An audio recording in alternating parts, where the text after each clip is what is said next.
This is the CYBN one-year overview reading for the year 2024. That's Cybin Inc. It's currently July 7th, 2023, 12:44 p.m. Eastern Time. Cybin at the time of this reading is currently just under 46 cents a share. That's 0.4599, and that's USD. And the shuffle file that we're about to play for the one-year overview reading of 2024 was created on March 26, 2023 at 7:28 p.m. Eastern Time. That's this video right here. So the overall theme and behavior for the year, we have the halting of a bullish trend marked by a sharp decline through key support level on a one-year kind of scale. It's crossed with three pokes through the same price level or three pokes through the same resistance level, followed by a sharp decline off of that third poke. On this grand of scale, those three pokes, the price level may be at an angle. Usually it's horizontal, but at this large of a time frame, it might be at an angle. It's possible. But it's three pokes through that same resistance and then a sharp drop, and that's crossed with this halting of a bullish trend. It looks like we have lows at the end of the year, high at the beginning of the year. Well, there's actually three places where we see a high, but I think probably the highest probable location is going to be it's like the same high probably between April and May, and here on the cusp of August, September. There's also one more probably around February, mid-February. Behavior around the high side, we're going to have sideways fluctuations or equal amounts of bulls and bears, inflow and outflow.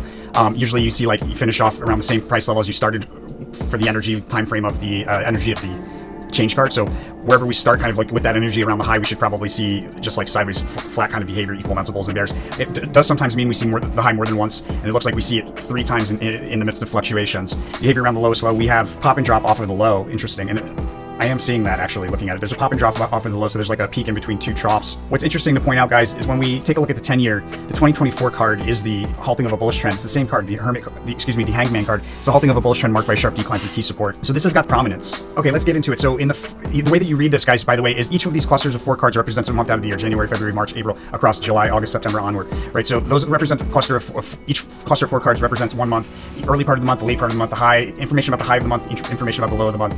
And so we go through it, and you have to understand that not each card on the timeline is going to equal up to exactly 2 weeks of time. So you have to get about 2 weeks wiggle room. For the most part, it's going to be on point, but there will be moments where it seems like it's off on the timing. If you give it about 2 weeks wiggle room and just follow the sequence of events, you should see that we come back to being on time again, and you just have to follow the sequence of events in cases like that. Be careful. Trade responsibly with this information, guys. We're not right all the time, so make sure that you trade responsibly. If you trade responsibly with this information, you should have a pretty serious edge. All right, so in early January, we have this big move to the upside, pushing the upper end of, we have this big move to the upside in January, reaching for a distant resistance, almost a irrational move to the upside. It looks like it's out of a trough. There's a trade opportunity there. A lot of price movement mid-month, a prominent move to the upside to meet a crest for the month. This is one of the possible locations where we might have a highest high. It was really hard to determine exactly where it is because it's mixed, but this will be a significant peak mid-month in January, and from that peak we have a decline with consecutively lower spikes up on the way down, taking us into a prominent trough for the year, somewhere around the cusp of January, February. There's one trade opportunity in there. There's two trade opportunities in there in January. We'll talk about that in more detail in the paid version. In February, we have a prominent move higher, so there's out of the trough, we move higher, successfully turning resistance into support temporarily. There's a crest mid to late February. The low for February is a U-shaped dip.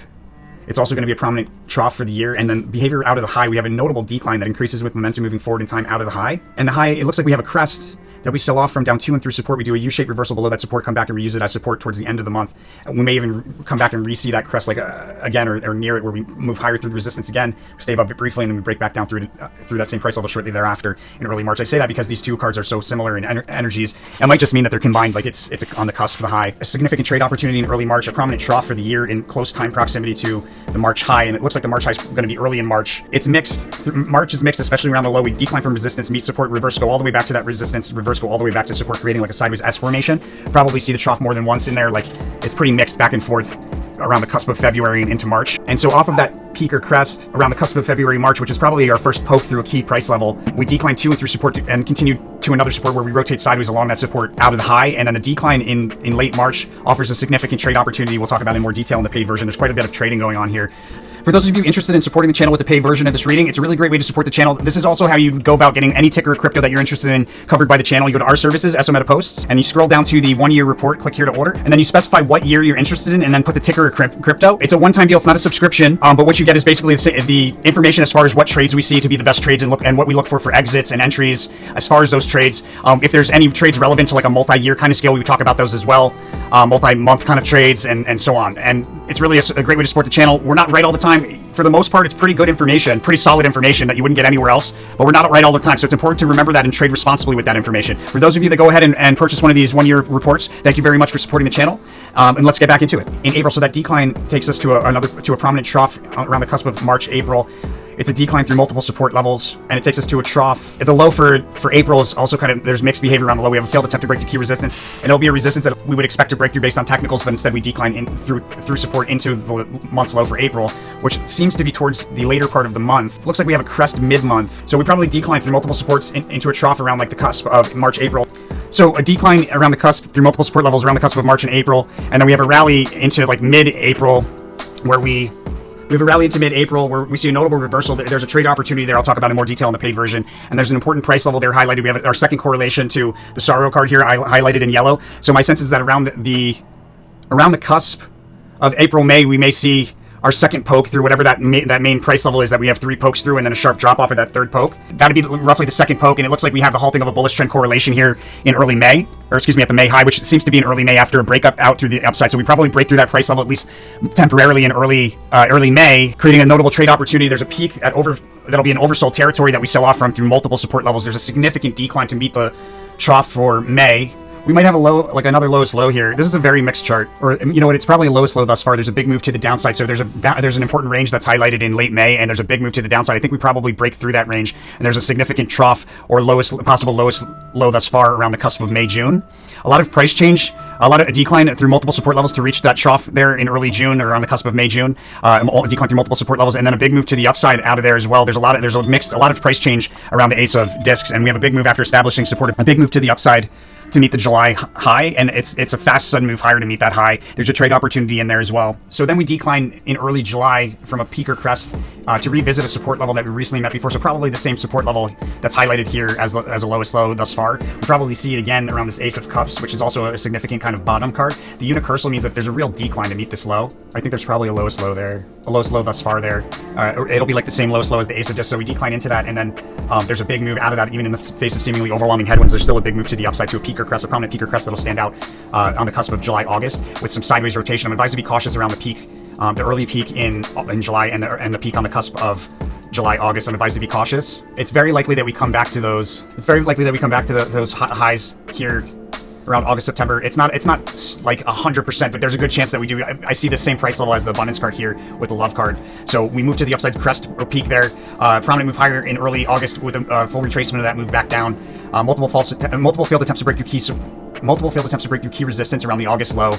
Big decline off of the August high, which is there's a halting of a bullish trend marked by sharp decline through key support there in around the high of August. But I think that high probably takes place towards the cusp of August, September, or maybe even in early September, because the end of August we establish support, and then there's a big move higher followed by more sideways rotation, which is the type of behavior we're going to see around the high, which makes me think maybe we have those high levels again around here. There's a sideways fluctuating decline, and probably we poke through another price level, and this is probably where we see like the third poke around here. We've got a correlation in yellow.